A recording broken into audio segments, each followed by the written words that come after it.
بسم الله الرحمن الرحیم. الحمد لله و الصلاة والسلام علی رسول الله صلی الله علیه و سلم و علی آله و صحبه اجمعین.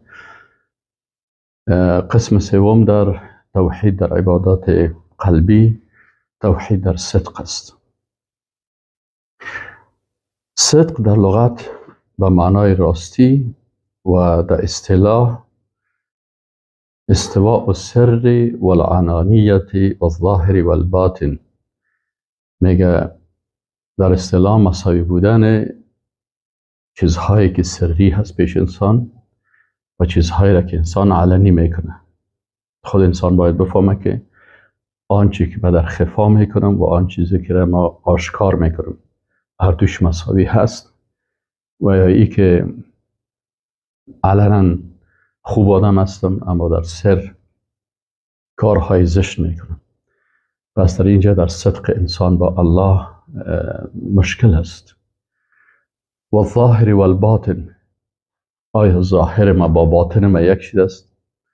امی قسم که ما به الله در ظاهر سجده و رکوع و عبادت و اطاعت میکنم، در باطن هم امی قسم واقعا صادقانه به اطاعت الله هستم یا نیست؟ بأن لا تكذب احوال العبد اعماله، به ای که حالات بنده اعمالش تکذیب نکنه، ولا اعماله احواله، و اعمالش هم حالات زیر تکذیب نکنه. یعنی تو نشه که انسان یک عمل میکنه یکن در حالاتی که قرار میگیره این اعمال زیر تکذیب بکنه. باطنش دیگه قسم باشه، کارهای مخفیش دیگه قسم باشه، و انسان باید کوشش بکنه که ظاهر و باطن خوده و اینا را کلش چی کنن؟ کلش مساوی بسازه. و اگر این کلش مساوی باشه، همین قسم که ما از الله در ظاهر میترسیم و خوف میکنیم، در باطن ما هم همین قسم از الله خوف و ترس داشته باشیم. به این شکل انسان صادق می باشه. در شروط کلمه لا اله الا الله هم گفته است که الصدق المنافی للكذب، یعنی انسان چه قسم این عبادت قلبی را انجام میده و تو صدق داشته باشه که او کذبه یا دروغ نفی میکنه. این دروغ در اعمال ازی، در گفتار ازی نباشه. و در قسمت کلمه باز میگه که لا اله الا الله را بگوید صادقا من قلبه بمعناها و مقتضاها. اما قسم لا اله الا الله را صادقانه بگوید که معنای از او و آن چیزی که لا اله الا الله تقاضا میکنه از ارکان لا اله الا الله و شروط لا اله الا الله، این کلش داشته باشه. پس انسان صادق از خود پرسان میکنه که اگر من با امرای الله صادق هستم، آیا ارکان لا اله الا الله در وجود من هست؟ آیا شروط لا اله الا الله در وجود من هست؟ اگر بود انسان صادق است. و آیا تعهداتی که در لا اله الا الله هست در وجود من هست؟ اگر این بود واقعا انسان صادق است که منافیاً للکذب، که این نفی میکنه تمام دروغ ها را. ما در لا اله مثلا ارکانش رکن لا اله الا اللهی است که معبودای باطل نفی بکنیم. آیا واقعا ما صادق هستم به معبودای باطلی که ادعای الوهیت میکنه اونا را کلش نفی کردیم؟ اگر کردیم صادق هستم. اما اگر پیش یک کلان یا پیش یک قبر یا پیش یک مجسمه یا پیش یک مخلوق خود در حالت بندگی قرار میدم، پیش یک مخلوق خود ذلیل میسازم، برای از خود خم میکنم، برای از رکوع میکنم، با صادق نشد. همین قسم رکن لا اله الا الله ای است که مثلا انسان مؤمن از تمام قانونگذارا تواقیتی که سه قسم است که مطاع هست، مطبوع هست و معبود است، از تمام از این طاغوتا و تمام از این کافر شدیم. آیا تمام قانونگذارایی که ضد شریعت الله قانون میسازن کل از اونا را ما غلط میپندارم؟ و یا ای که در زبان میگه لا اله الا الله اما باز میره در یک حزب طاغوتی پیش طاغوت یا تسلیم طاغوت یا در خدمت طاغوت یا دفاع از طاغوتی رو میکنه. پس اینجا صدق در اینجا معلوم میشه که آیا این رکن لا اله الا الله صادقانه راستی در وجود من هست، یا ای که من در زبان لا اله الا الله میگم اما در عمل در خدمت طواغیت، در تأیید طواغیت، در دفاع از طواغیت قرار دارم. اینجا صدق و کسب انسان معلوم میشه. و همین قسم چه وقت ما خود امتحان بکنیم که آیا من واقعا با الله صادق هستم؟ 7 شرط لا اله الا الله، آیا این شروط در وجود من هست؟ هر 7 شرط انسان لست جور میکنه، شرط اول، دوم، سوم، چهارم، پنجم، ششم، هفتم، 7 شرط، و این سر خود تطبیق میکنه. در وجود من هست؟ اگر بود واقعا صادق هستیم. اگر نه که کدام شرطش خلل داشت، بفهمیم که اینجا در گفتن لا اله الا الله من صادق نبودیم.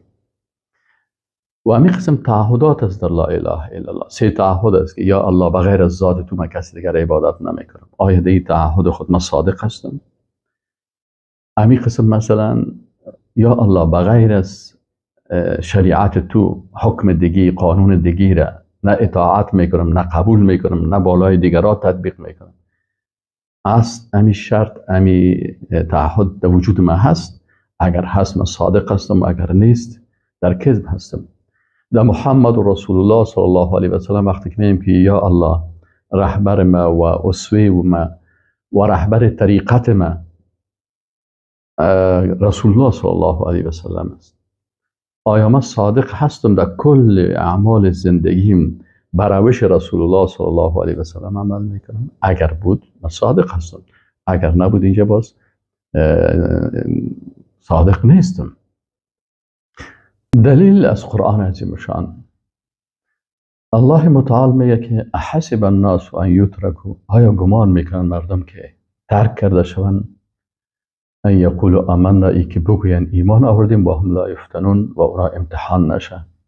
یعنی این گمان غلط است. اگر یک کس فکر میکنه که من بگویم من مؤمن هستم و سر من هیچ امتحان نمیه، الله متعال میگه این گمان غلط نکنین. ولقد فتن الذین من قبلهم، یقینا ما بسیار امتحان کردیم کسانی را، یعنی مؤمنینی که من قبلهم، قبل از اینا بود، یعنی پیش از شما مؤمنینی که بودن، سر از اونا بسیار امتحانات زیاد آمده. شما قصه امتحانات ابراهیم علیه السلام از موسی علیه السلام و پیروایش، عیسی علیه السلام و اصحابش، یونس علیه السلام، هر امتحان شما ببینید چقدر امتحانات سخت سر از اینا آمده. شخص رسول الله صلی الله علیه و سلم چقدر امتحانات سرش آمد. پس الله متعال میگه که ما قبلا سر امتهای دیگه هم امتحانات زیادی را آوردیم. فلیعلمن الله الذین صدقوا، در وقت امتحان باز معلوم میشه، الله معلوم میکنه که کی صادق است. ولیعلمن الکاذبین، و الله معلوم میکنه کسایی که دروغ میگن. پس الله متعال بعضی کسا میگه که ما هیچ امتحان نشدیم، هیچ سختی رو ندیدیم، هیچ مشکلات رو ندیدیم، با هیچ کسی هم گپی نگفتیم. خب شما کت کمونیست هم جور آمدین، کت سیکولر هم جور آمدین، کت بیدین هم جور آمدین، کت کسایی که در فحشا و منکرات هم مبتلا هستن، کت از هم جور آمدین، کت کلگی جور باش. مثل که یک مطل میسازن که با هر جماعت آشنا باش مگر با خدا باش. این غلط است. اینا رو وقتی که کت کلگی جور آمدی هیچ کس در چیز نمیگه و این دلیل منافقت است، دلیل بی ایمانی هست. ابراهیم علیه السلام وقتی که الله میگه اسوه شما هست، ابراهیم علیه السلام چی میگه؟ که قوم خود لقد كانت لكم اسوه حسنه في ابراهیم والذین آمنوا معه اذ قالوا لقومهم، اینا بر قوم خود چی گفتن؟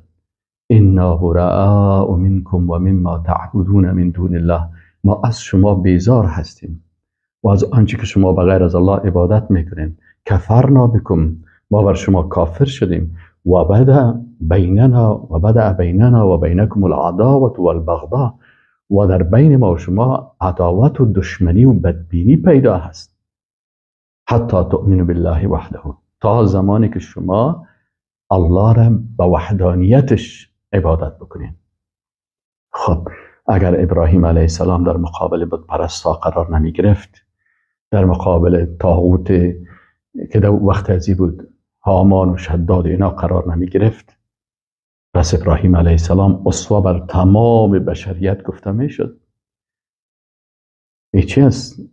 الله متعال در آیات میگه که حتی اگر پدر و برادرتان دشمن الله باشه و کفر ترجیح بتن، قل لو کان آباؤکم او ابناؤکم، یا چی باشن، یعنی اما اخوانکم، اینا اگر اینا کفر ترجیح میتن، شما او را دوستتان نگیرین، دشمنتان بگیرین.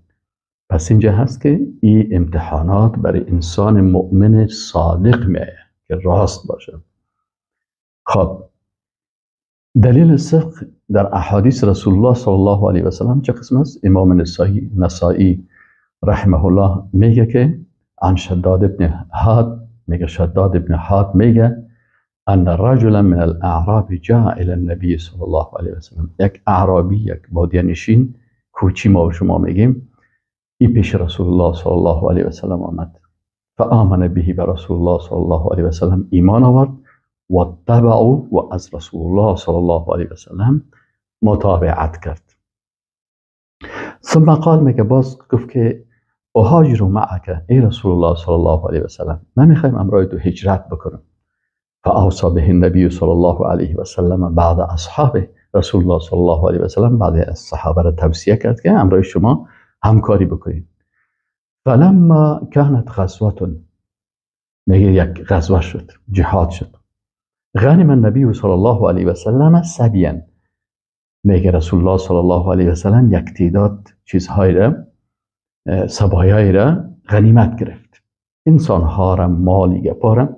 فقسم و قسم له، رسول الله صلی الله علیه و سلم اموال غنیمت تقسیم کرد، و قسم له، و به این صحابی کوچی اعرابی که مسلمان شده بود برای هم تقسیم کرد. فاعطى اصحابه ما قسم له، بر صحابه داد اما قسمت اجری که برین برش تسلیم بکنید. و کان یرعى ظهرهم، در این وقت امی اعرابی که امرای رسول الله صلی الله علیه و سلم هجرت کرده، یرعى ظهرهم، در پیره هست، در پشت سر مسلمان ها، همون جایی که دشمن ها اون طرف هستن، به خاطر از که حمله نکنن، این همونجا پیره داری میکنن، سالش پیشش هست و همونجا هست. فلما جاء، وقتی که آمد به منزل خود، دفعوه الیه، اموال را که در غنیمت گرفته بودن اصحاب رسول الله صلی الله علیه و سلم برش دادن. فقال ما هذا، گفت این چی هست؟ قالوا قسم قسمه لك النبي صلی الله علیه و سلم، فی قسمت هست که رسول الله صلی الله علیه و سلم برای تو تقسیم کرده از مال. فاخذه، میگیره گرفت، و جاء به الى النبي صلی الله علیه و سلم، الى آورد پیش رسول الله صلی الله علیه و سلم. فقال ما هذا، فی رسول الله صلی الله علیه و سلم این چیست؟ قال قسمته لك، فی تقسیم است که من به قسمت برات تقسیم کردم، برات دادم.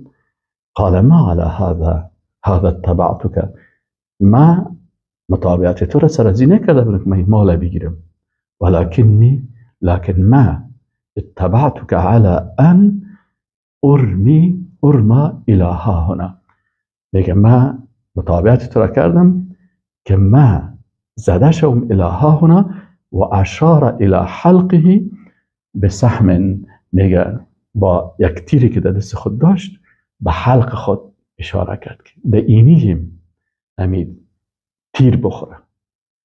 یعنی ما آمدیم بیعت کردیم، توی اطاعت کردیم که الله مرا شهادت نصیب بکنه. فاموت، باز ما با اینمی سهم که در حلق من میخوره، با همین تیر ما فوت بکنم. فادخل الجنه، ما داخل جنت شم. فقال، میگه رسول الله صلی الله علیه و سلم گفت ان تصدق الله یصدق، اگر تو با الله راست باشی، الله تو را گپت راست میگردانه. فلبثوا قلیلا، چند مدتی گذشت. ثم نهضوا الى في قتال العدو. باز اصحاب رسول الله صلی الله علیه و سلم و صحابه به جهاد دشمن رفتن. فأوتي به النبي صلی الله علیه و سلم یحمل. گفت امی شخصی که قصیش خواندیم گفت ایره آوردن حملش میکردن، دگرها ایره در آغوش خود گرفته بودن، پیش پیغمبر صلی الله علیه و سلم آوردن. قد اصابه سهم حیث اشاره. میگه برازی امو تیر دمو جایی که اشاره کرده بود دمی جهاد تیر دمو قسمتش گلوش خورده بود. فقال النبی صلی الله علیه و سلم، میگه رسول الله صلی الله علیه و سلم گفت هو ای امو صحابی هست، امو شخص است که امی که باره گفته بود. قالوا، میگه گفتن که نعم بله رسول الله صلی الله علیه و سلم ای همو شخص است. قال، میگه رسول الله صلی الله علیه و سلم گفت صدق الله و صدقه، با الله راست گفت، صادق بود. صدقه، الله تصدیق کرد و پذیره راست ساخت. واقعا تیر دمو جایی که خواسته بود دمو جای خورد، همون شهادت را که خواسته بود الله ورشد. ثم کفره النبی صلی الله علیه و سلم. باز نبی صلی الله علیه و سلم ایره تکفین کرد فی جبت النبی صلی الله علیه و سلم، در چپن رسول الله صلی الله علیه و سلم. اقدر رسول الله از این راضی هست که در چپن خود ایره کفن میکرد. ثم قدمه، باز ایره پیش کرد. فصل علیه، با نماز جنازه را خواند. فکان فیما ظهر من صلاته، میگه صحابه چی که از در نماز جنازه برای همون کسی که جنازهش خوانده میشه دعا میشن.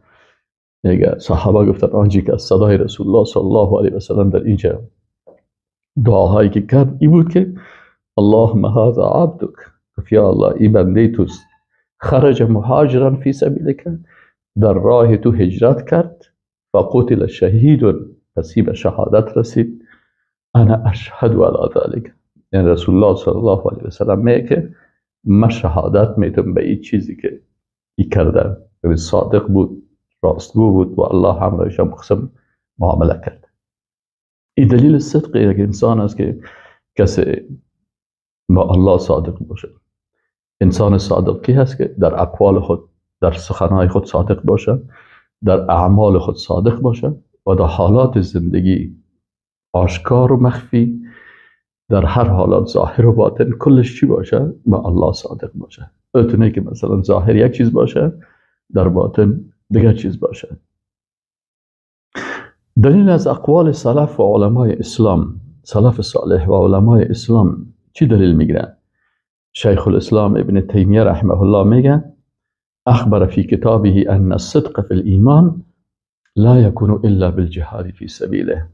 میگه او مردم، الله متعال در کتاب خود در قرآن عظیمشان خبر داده است که صدق در ایمان نمیشه مگر به جهاد فی سبیله، مگر با جهاد کردن در راه الله. و دلیلش چی است؟ میگه شما ببینید آیت قرآن الله متعال میگه انما المؤمنون الذين آمنوا بالله و رسوله، یقینا مؤمنایی که ایمان به الله و رسولش دارن، ثم لا یرتابوا، اول یقین دارن شک نکردن، و جاهدوا باموالهم و انفسهم فی سبیل الله، با مال خود و با نفس خود در راه الله جهاد کردن. الله متعال میگه اولئک هم الصادقون، اینا صادقا هستن، اینا راست میگن. علامه ابن قیم جوزی رحمه الله میگه که وقسم الله سبحانه و تعالی الناس الى صادق و منافق. میگه ببینین الله متعال در قرآن عظیم شان مردم تقسیم کرده، صادق، منافق، راستگو و منافق. منافق چی عادت داره؟ ظاهرا مسلمان است، باطنش کفر است. ظاهر و باطنش شکی نیست. چیزی که آشکار میکنه با چیزی که مخفی داره یک چیز نیست. پس الله متعال میگه الله مردم دو تقسیم کرده، یا صادق میباشه یا منافق میباشه، دیگه حالت سومی نیسته. لیجزی الله الذین صدقوا بصدقهم. دلیلش چی است؟ دلیلش چی است که الله متعال در آیت 24 سوره احزاب میگه لیجزی الله الصادقین بصدقهم، تا پاداش بده الله متعال صادقا را به صدق و راستیشان، و یعذب المنافقین و عذاب بکنه منافقان را انشاء اگر خواست، او یتوب علیهم یا توبهشان قبول بکنه. عالم دیگه میگه والایمان و اساسه الصدق، میگه اساس ایمان صدق و راستی است. و نفاق میگه اساس نفاق چیست؟ الکذب، دروغ است. ابراهیم خواص میگه صادق را در ادای فرض و عمل به فضیلت ها معلوم میکنید. ببینید که صادق در فرایض خود، در نوافل خود، در فضائل چقدر سر خود احکام الله را تطبیق میکنه. یوسف ابن اسباط رحمه الله میگه که لأن ابیت لیلتا، میگه اگر یک شب خواب بکنم و عامل الله بالصدق، که در او شب ما با الله صادق باشم، احب الی من ان اضرب بسیفی فی سبیل الله، از این کدام بر من محبوب تر است که من با شمشیرم در راه الله جهاد بکنم. جهاد بر محبوب سوره بسیار دوست دارم، ما یک مسلمان صادق باید مجاهد باشه، لکن میگه از این کدام هم بر من صداقت که به امرای الله صادق باشم. از این خاطر صحابه قبل از اعمال ظاهری و بدنی عبادت های بدنی را زیاد ترجیح میدن. صحابه در عبادت های قلبی بسیار کار میکردن. صدق عبادت قلبی هست که موجود است. حارث محاسبی چی میگه؟ میگه الصادق هو الذی لا یوالی، میگه صادق عادتش چی است؟ هیچ پروا نمیکنه لو خرج كل قدر له فی قلوب الخلق من اجل صلاح قلبه. میگه این صادق کسی است که هیچ پروا نمیکنه که کل قدر و منزلتی که مردم برش میکنن این از قلب مردم برای کلگی احترامش نکنه، کلگی بد بگویشه، کل امو قدری که پیش مردم داره این کلش از دستش بره. به خاطر چی؟ به خاطر که قلبش به الله صادق باشه.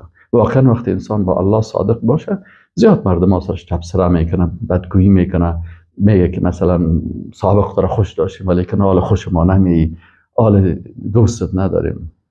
عالم دیگه میگه من طلب الله بالصدق اعطاه مرآتا، میگه کسی الله را صادقانه طلب بکنه و دعا بکنه، الله برش یک آینه یا چراغی برش میده که یبصر فیها الحق والباطل، که با توسط از حق و باطل میفهمه. حالا بعضی کساس میگه والا ما نمیفهمیم مردمای حق دی. رسول الله هم خود گفته است که تا روز قیامت یک طایفی از کسایی می باشه که در راه حق روان هستند. یک کسی میگه والا ما امیر نمیشناسم که کی در راه حق است، اونا هست. مشکلش چی است؟ به همراه الله صادق نیست. اگر تو همراه الله صادق می بودی، الله متعال بر تو چیزی را میداد که تو همراه راه بشناسی که راه حق، کسایی که در راه حق هستن کدام مردم هستن. مثال از صادقا در قرآن عظیم شان، یک از صحابی را ما در حدیث گفتیم. در قرآن عظیم شان چی میگن؟ میگه مثلا صادقا را معرفی میکنن. ببینید این صفات اگر داشته باشی تو در جمله صادقا هستی. للفقراء المهاجرین، الله میگه فقیرای مهاجر. سوال پیدا میشه مهاجرین خو عثمان غنی بود، بسیار میلیونر مالدار بود، ابوبکر صدیق بزنسمن میلیاردر، همین قسم عبدالرحمن ابن عوف رضی الله عنه کروڑپتی. شما چه قسم میگن که اینا للفقراء؟ به خاطر از که اینا با صدق و راستی که با الله داشتن تمام چیزهای خود در مکه ترک کردن و مشرکین و کفار تمام مال از اینا را، خانه از اینا را، تجارت از اینا را کلش چور کردن. پس اینا وقتی در مدینه منوره آمدن کلشان فقیرا بودن. للفقراء المهاجرین الذين اخرجوا من دیارهم. اینا کی بودن؟ او کسایی بودن که اینا را مردم از خانه هایشان کشیدن، خانه های خوبی داشتن، از او به خاطر دین و ایمان و توحیدشان اینا را کشیدن، راندن. و اموالهم، مالایشان هم چور شد، مالایشان هم مردم از پیششان گرفتن. الله میگه هدفشان چی بود؟ یبتغون فضلا من الله و رضوانا. دو هدف داشتن، فضیلت از الله باشه، الله از ما راضی باشه. فضیلت از کی میخواستن؟ از مردم نمیخواستن، از الله میخواستن. وقتی که صادق باشی فضیلت از مردم نخواه. شاید مردم در خانه تام نمانه، شاید مردم باید خانه کرایی هم نده، شاید مردم دروازه خودم خوش نباشه در خانهش بری. فضیلت از کی میخوایی؟ از الله میخوایی. رضایت از کی را؟ کل مردم از پیشت خفه باشن، رضایت از الله را میخری. اینا بودن، این عادت صحابه بود، این هدف صحابه بود. و ینصرون، عملشان چی بود؟ چی صفات داشتن؟ هدفشان چی بود؟ الله میگه و چی کار میکنن؟ و ینصرون الله و رسوله، همیشه زندگیشان در نصرت دین الله و رسولش بود که چه قسم ما برای دین خدمت بکنیم، چه قسم مال خدا، وقت خدا، انرژی خدا برای دین مصرف بکنیم. الله متعال میگه اولئک هم الصادقون، واقعا اینی مردم صادقا بودن. الله متعال ما و شما را توفیق نصیب بکنه که واقعا از جمله صادقان باشیم. و السلام علیکم و رحمت الله و برکاته.